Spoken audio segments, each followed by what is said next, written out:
Bom dia! Começando mais um Despertando com Dharma. Hoje é dia 20 de agosto, terça-feira, por aí, algum dia da semana. Começando com o novo álbum da Lineker, Caju. Esse álbum foi lançado ontem, estava aguardando, faz dias que eu botei ali para despertar, ver o novo álbum da Lineker. Bom dia, Ângela. Essa música se chama Febre. É bem sambinha. As primeiras músicas são mais paradas, eu não ouvi todo o álbum ainda. Aí depois ela vai aumentando. Tem participações do Lulu Santos, Pablo Vittar. Tá bem bacana o álbum. Bom dia, Beatriz. Bom dia, Pati.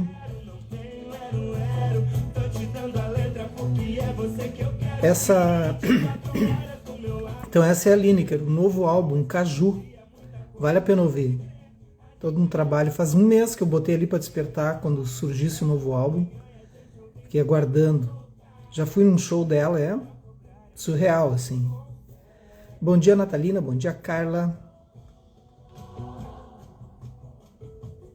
Tudo bem?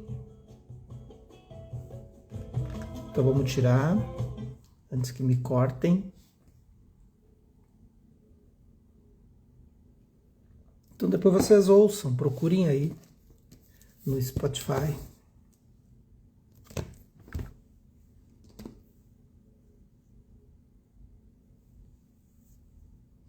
Eu tô ardendo os olhos já de tanto estudar. Bom dia, Ana Tereza.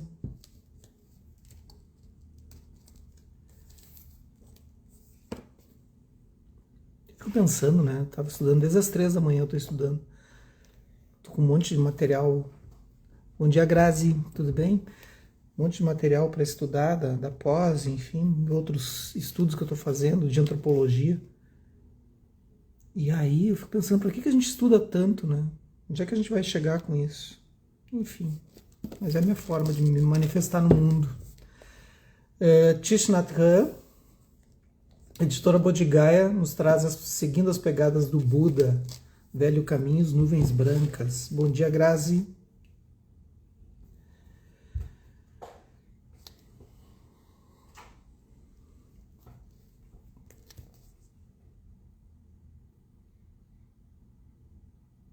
Eu ainda estou com o pensamento Deixa eu voltar, deixa eu aterrar aqui, mas eu fiquei muito... Bom dia, Marisa. Agora eu estou no estruturalismo do Lévi-Strauss. Aí eu estava estudando essa noite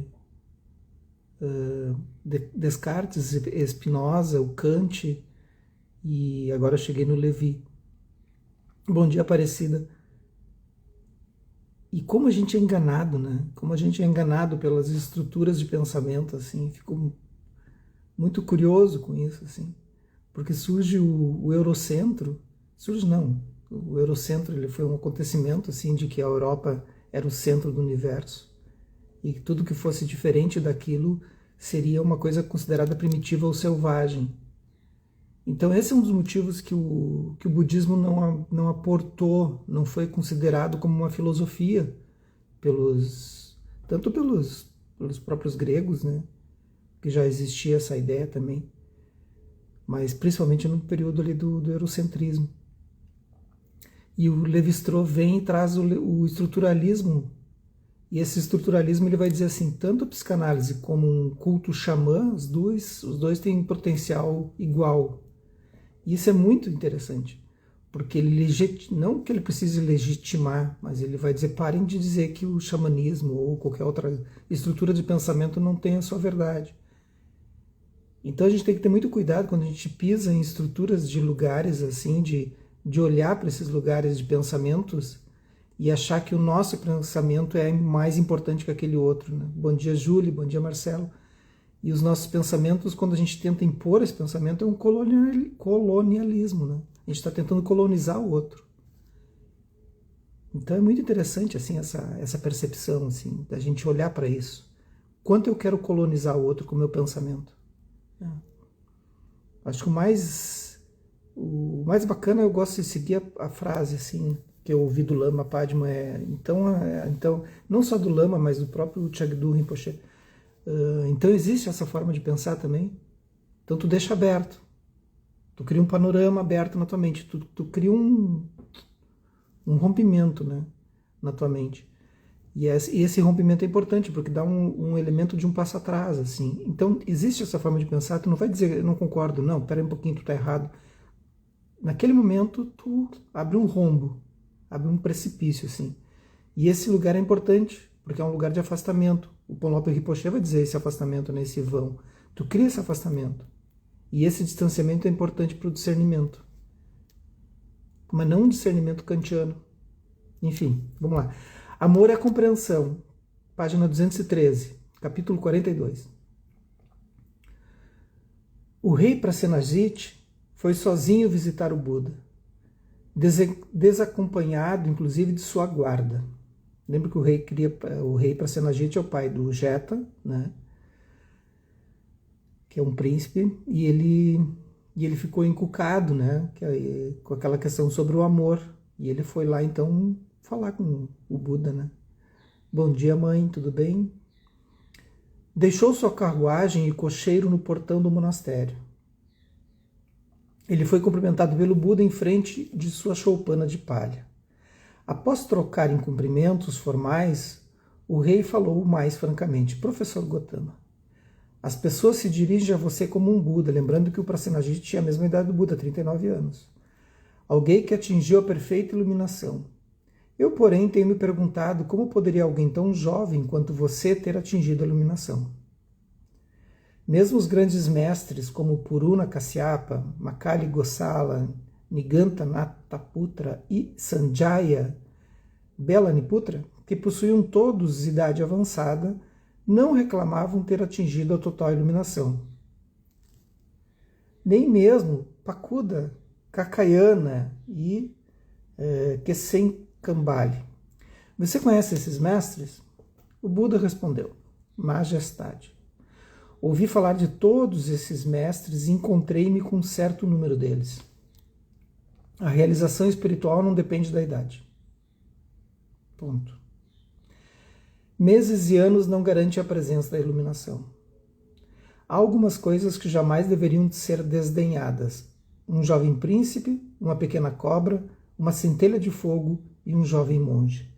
O Buda abre, e aluga um duplex. Essa é a forma de falar hoje, né? Alugou um duplex na cabeça do Prasenajit. Um príncipe pode ser jovem, mas possui as características e o destino de um rei. Tá aí, ó. O príncipe tinha a mesma idade dele. Como é que tu pode ser rei, né, tendo a mesma idade que eu? Ele devolve a pergunta para o Buda, né? Pro Prasenajit. Uma pequena cobra venenosa pode matar um homem adulto num instante. Uma centelha de fogo pode queimar toda uma floresta, ou levar uma cidade inteira a cinzas. E um jovem monge pode atingir a total iluminação. Majestade, uma pessoa sábia nunca desdenha de um jovem príncipe, de uma pequena cobra, de uma centelha de fogo ou de um jovem monge.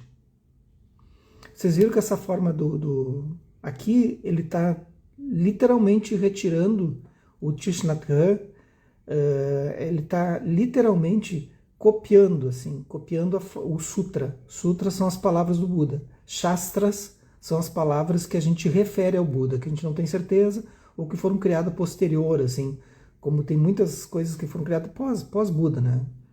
Por muitos mestres, né? Nagarjuna e, enfim, infindáveis mestres. Então são os Shastras que se referem ao Buda, mas não foi ele que disse. Ele disse, bom, em cima disso eu criei um link e abri novas possibilidades. Tá? E essa forma de ensinamento do Buda, assim, que ele faz esse processo circular, vocês viram que ele fala do jovem príncipe, do jovem monge, da cobra, né? É justamente para a gente gravar. É um processo mnemônico. Por isso que naquela época não se importava muito sobre a escrita, obviamente que escreviam, né? Mas as formas de gravação não eram essas, eram repetidas. Ler sutras, já comentei com vocês, já leram sutras? É extremamente chato de ler. Porque é uma repetição sem fim, assim. Então o Buda fala, Aí o emissor e quem está recebendo tem que repetir o que o Buda falou. Bom, venerável mestre, o senhor falou isso. Fica longo, repete tudo de novo. E eu entendi isso. Então, essa é uma forma de gravação, é assim também que a gente vai aprendendo. O rei Prasenajit ficou olhando para o Buda e estava impressionado. O Buda falava com uma voz calma e suave, e o que ele dissera era ao mesmo tempo simples e profundo. O rei sentiu que podia acreditar no Buda, então fez a questão que o estava queimando por dentro. Professor Gotama, há quem diga que você aconselhou as pessoas a não amarem. O Buda não falou isso. Eles dizem que você falou que quanto mais a pessoa ama, mais sofrerá e se desesperará. Assim como Jesus também não falou que era para criar templos. E criaram igrejas. Tá vendo? Jesus disse, não criem nada que solidifique a minha memória. E aí criaram igreja. Ele disse, não é para criar. Ele foi lá e destruiu os templos. Desculpa eu, os cristãos, mas a igreja é só uma construção humana para, né, enfim. Mas ele não queria. Ele era extremamente contra os templos. Ele entra dentro dos templos judaicos, né? Ele vai lá e desmonta aquilo. Onde é que está? O que vocês estão rezando para quem? A gente tem que ter cuidado com essas coisas. Como é que a sociedade foi evoluindo, criou coisas em cima de uma possibilidade de um Deus, e como as coisas são enganosas, né?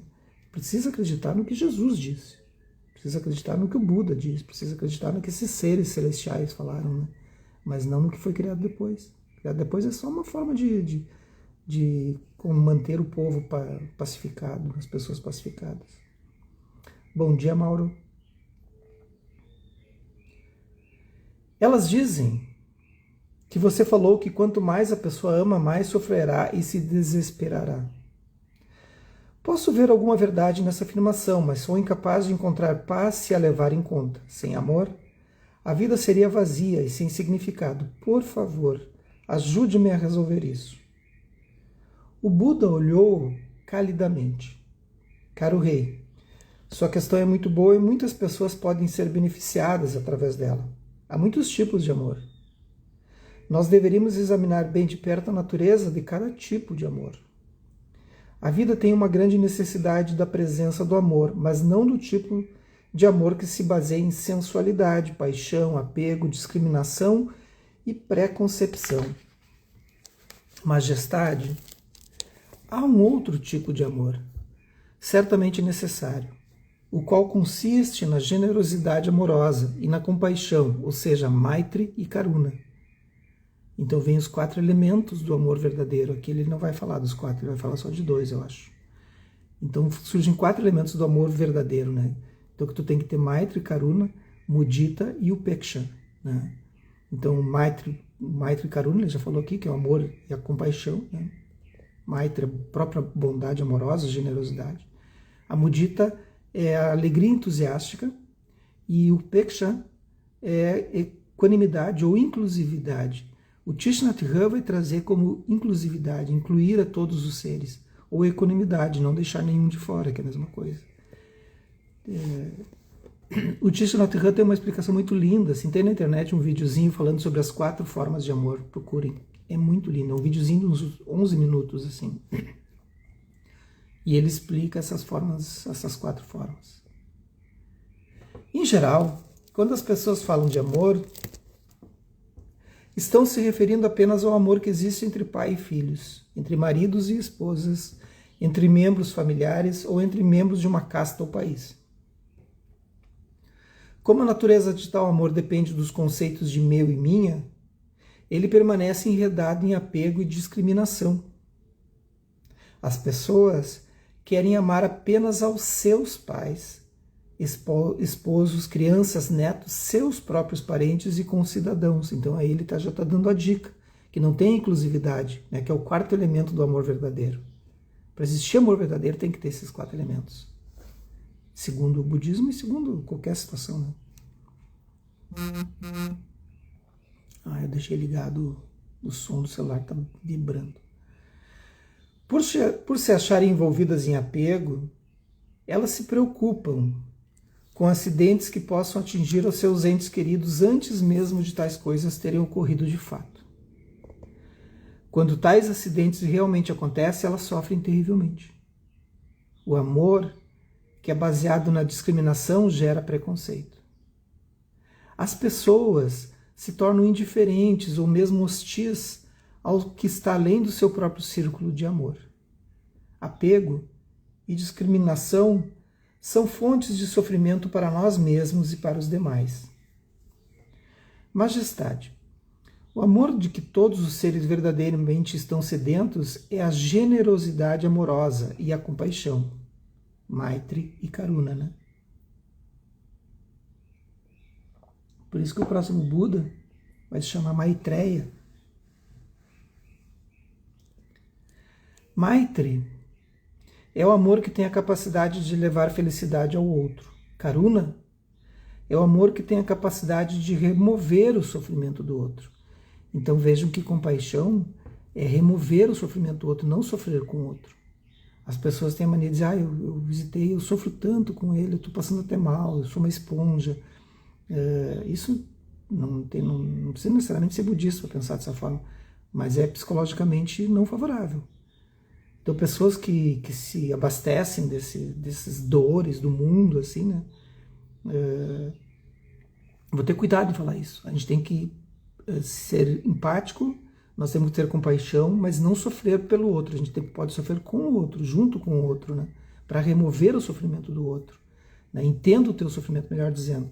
Entendo o teu sofrimento, mas a minha ideia é remover teu sofrimento. Agora, sofrer no lugar do outro, primeiro que tu tira a autonomia. Porque o sofrimento não é teu. O sofrimento é do outro. É do karma do outro. É preciso que ele passe por isso.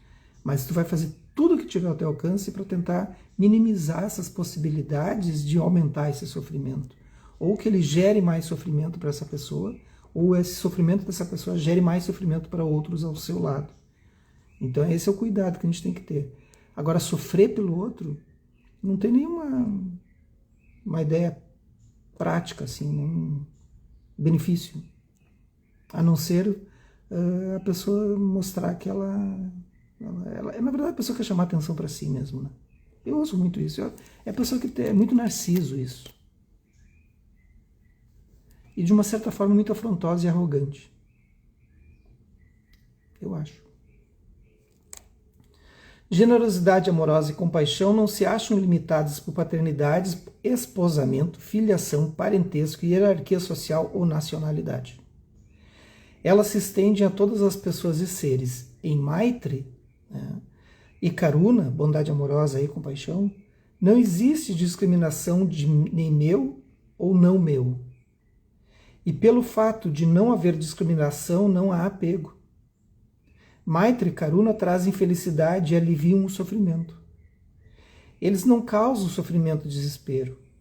Sem eles, a vida perderia o significado, conforme você disse. Com generosidade amorosa e compaixão, a vida se enriquece de paz, alegria e contentamento. Majestade, você é o regente de um país inteiro. Todas as pessoas se beneficiariam com a sua prática de generosidade amorosa e compaixão. O rei inclinou a cabeça refletindo. Ele olhou e perguntou ao Buda: tenho uma família para cuidar e um país para dirigir. Se eu não amar minha própria família e povo, como posso cuidar deles? Por favor, esclareça isso para mim. Naturalmente, você deve amar sua família e povo, mas seu amor pode também se estender para além da sua família e povo. Aí é inclusividade, né? Você ama o príncipe e a princesa e cuida deles. Porém, isso não impede de amar os demais jovens do reino e de cuidar deles.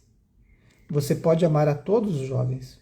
O amor limitado de agora se transformará num amor todo abarcante, de tal forma que todos os jovens do reino serão como seus próprios filhos. É isso que significa ter um coração compassivo, não apenas uma ideia. É algo que realmente pode ser realizado, especialmente por alguém como você, que desfruta de tantos meios à sua disposição. É o que se perdeu hoje em dia, assim, né? Nós não temos reis, mas nós temos presidentes, né? São todos umas porcarias, todos, de qualquer filiação, assim, todos. Direita e esquerda, uma porcaria, não serve para nada essa forma de conduzir o país. são ignorantes, analfabetos totais, assim, e com uma falta absurda de entendimento da natureza humana. Né? Querem governar para manter a pujança de um país, aquela coisa toda, para que o país fique cada vez mais rico. É ótimo, é maravilhoso isso, e todo mundo quer dinheiro. Eu quero dinheiro, vocês querem dinheiro e tudo mais. Mas não é essa a questão. A questão é que não conseguem olhar para todos com inclusividade. A direita não aceita a esquerda não aceita o pessoal da direita. Eu conheço pessoas de direita maravilhosas e conheço pessoas de esquerda maravilhosas. Como é que pode isso? Como é que pode? Ter um pensamento diferente do meu, dual ao meu, né? E ao mesmo tempo ser maravilhoso. Como é que pode? Mas aí fazem essas rixas ridículas. Quando o Buda ensina dessa maneira, assim, e que não é uma coisa completamente ilusória, impossível de alcançar, mas tu olhar para todos e governar, que ele está ensinando o rei a governar, né? Mostrando para o rei que pode governar dessa forma. Por que ele está falando isso? Porque nós estamos falando de um período de 2.500 anos atrás, em que a riqueza ficava completamente na família real. Por mais que o rei Prasenajit diga, não, eu amo a todos igualmente, tá, mas então divide aí, né? Dá as mesmas condições de... Vai dividir a riqueza, não precisa fazer isso, é socialismo, não cabe esse tipo de coisa, né? Mas cabe tu pegar e dividir as possibilidades.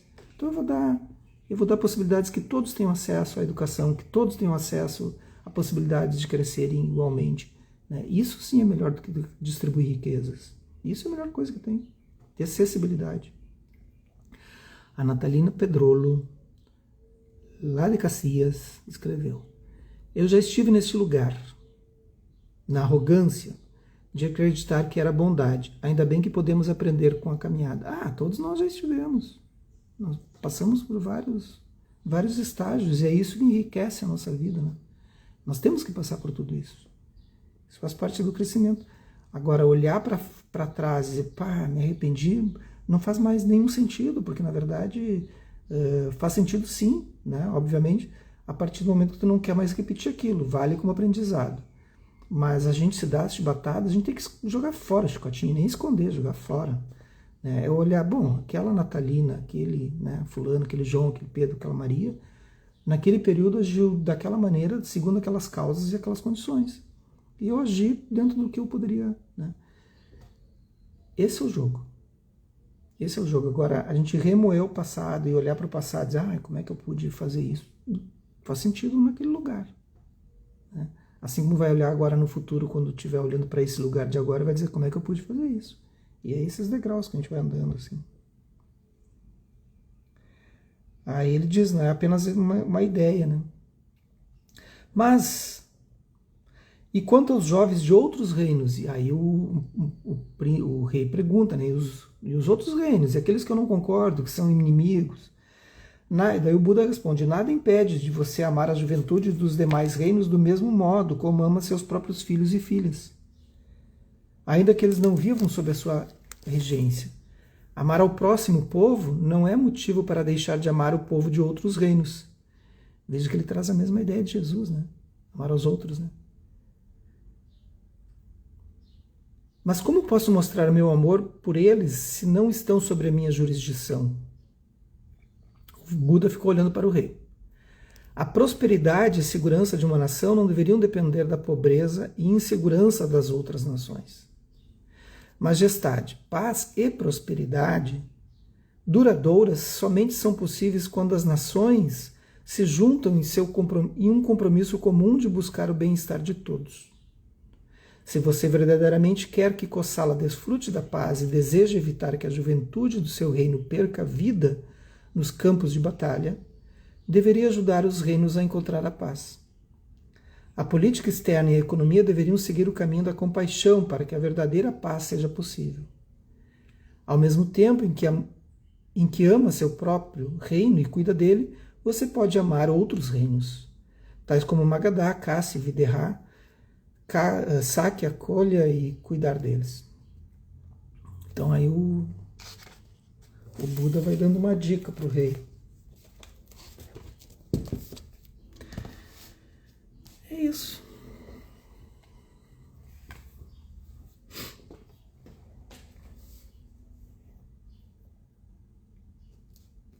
A questão é que as visões são tão estreitas, gente.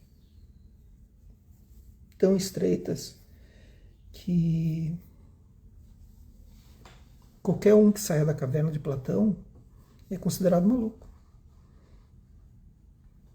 Aí vão dizer, isso aí é só conversa, isso é só teoria. O problema é que as pessoas preferem ficar acorrentadas dentro da caverna. Para quem conhece o mito da caverna, vai entender.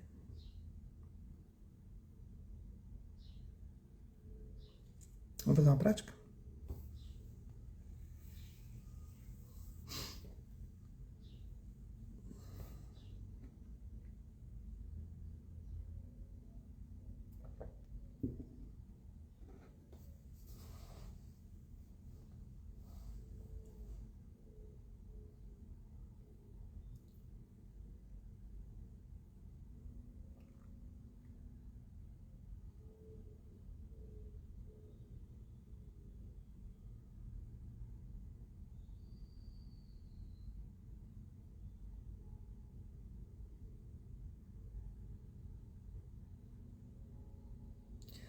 A prática é uma contemplação. A gente contempla qualquer coisa que surja. A gente contempla propriamente contemplando. Quando ela se movimenta, observando um som que surge inusitado, ou a própria lembrança, uma memória, ou um pensamento.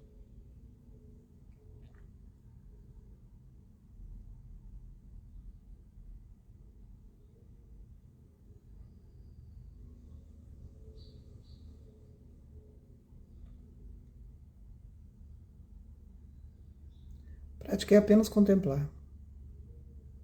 Procurem contemplar qualquer coisa que surge agora, no corpo, fora do corpo, na mente. Apenas contemplando.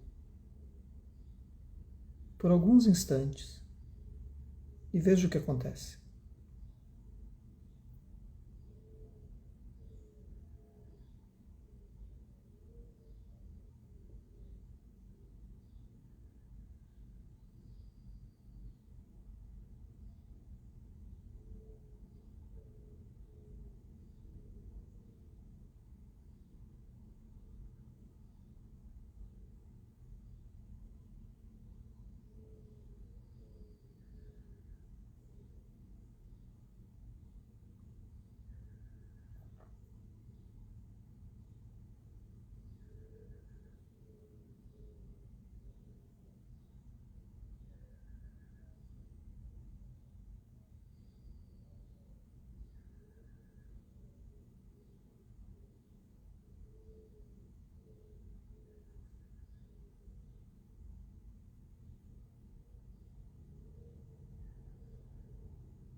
Apenas contemplem.